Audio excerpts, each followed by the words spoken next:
আমাদের আজকের আয়োজনটা মূলত ছিল, আপনারা জানেন হাসিনা পালিয়ে যাওয়ার পরও আজকে দীর্ঘ ৫-৬ মাস হয়ে গেছে। হাসিনা এবং তার দোসর যারা ছিল, যারা এই ছাত্র জনতার খুনের সাথে জড়িত ছিল এবং বিগত ১৫.৫ বছরে যারা গুম খুন লুটপাটের সাথে জড়িত ছিল, তাদের ম্যাক্সিমাম অধিকাংশ সংখ্যাকে কিন্তু বিচারের আওতায় আনা হয় নাই।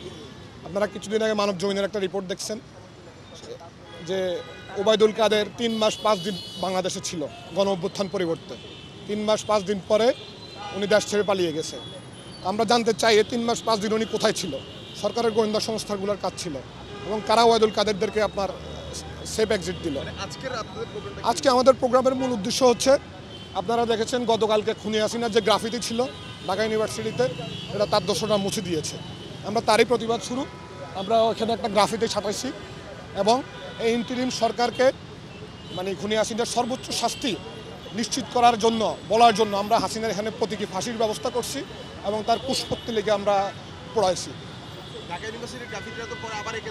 হ্যাঁ, আমরাও ওরা মনে করেছিল যে গ্রাফিতি মুছে দিলে হাসিনার অপশাসন, হাসিনার অপকর্মকে মুছে দিতে পারবে, কিন্তু বাংলাদেশ নামক রাষ্ট্র যতদিন থাকবে ততদিন হাসিনা বাংলাদেশের মনে থাকবে। এটা কেন ভুল হবে? এটা কেন ভুল হবে? এটা কেন ভুল হবে?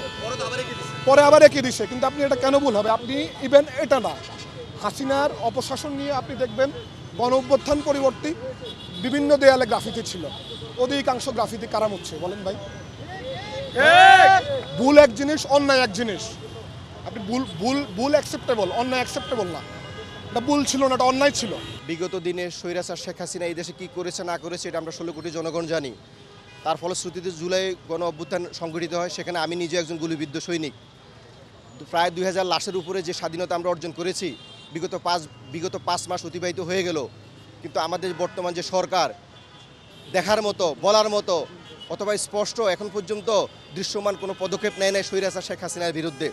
তার ফলশ্রুতিতে কী হচ্ছে আপনি খেয়াল করবেন, আমাদের রাষ্ট্রীয় সর্বোচ্চ যে অফিস তার মধ্যে একটি হচ্ছে সচিবালয়, সেখানে আগুন লাগছে। এমনকি সেটা সাধারণ, আজকে শুধু এই দেশে শুধু পাগল আর শিশু ছাড়া সবাই জানে যেটা পরিকল্পিত আগুন। কারা করছে? শেখ হাসিনার দোসররা। শেখ হাসিনা পালিয়ে গেছে, তার আমলারা 300 জন এমপি পালিয়ে গেছে, তার পুলিশ যারা আছে, তার প্রোটোকলে যারা আছে তারা পালিয়ে গেছে, কিন্তু তাদের যে দোসররা এখানে গাপটি মেরে বসে আছে, তারাই কিন্তু এই অপকর্মগুলো সংগঠিত করছে। আমরা সরকারকে, এই বর্তমান সরকারকে জানাতে চাই, আপনি যে পিপলার গতিতে আগাচ্ছেন, আপনি যে মন্ত্র গতিতে আগাচ্ছেন, এইভাবে শেখ হাসিনাকে ফিরিয়ে আনা সম্ভব না। এইভাবে ফিরিয়ে আনতে গেলে কোশ্চিনকালেও শেখ হাসিনাকে ফিরিয়ে আনা সম্ভব না। আমরা চাই আপনি দৃশ্যমান পদক্ষেপ গ্রহণ করুন। 5 মাস অতিবাহিত হয়ে গেছে। একটি অনির্বাচিত সরকারের জন্য 5 মাস অনেক সময়। একটা নির্বাচিত সরকার হতো সেটা ভিন্ন বিষয় ছিল। একটা অনির্বাচিত সরকার অনন্তকাল ক্ষমতায় থাকে না, তাদের নির্দিষ্ট মেয়াদ না থাকলেও তাদের মেয়াদটা হতে সংক্ষিপ্ত।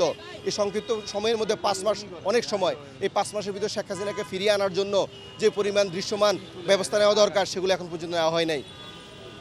তারই ফলশ্রুতিতে যখন আমাদের সচিবালয়ে আগুন লাগে, তখন আমরা চাচ্ছি যে শেখ হাসিনাকে অতি দ্রুত ফিরিয়ে আনা হোক। তার ফলশ্রুতিতে আমরা আজকে শেখ হাসিনার এখানে যে মূর্তি বা প্রতিকৃতি বানিয়েছি সেটা পুড়িয়ে আমরা জানতে চাচ্ছি, তাকে ফাঁসি দিয়ে আমরা জানাতে চাচ্ছি যে দেশের 16 কোটি জনগণ চাচ্ছে যে ইন্টারপোলের মাধ্যমে শেখ হাসিনাকে অতি দ্রুত দেশে ফিরিয়ে এনে ফাঁসির রায় কার্যকর করা হোক।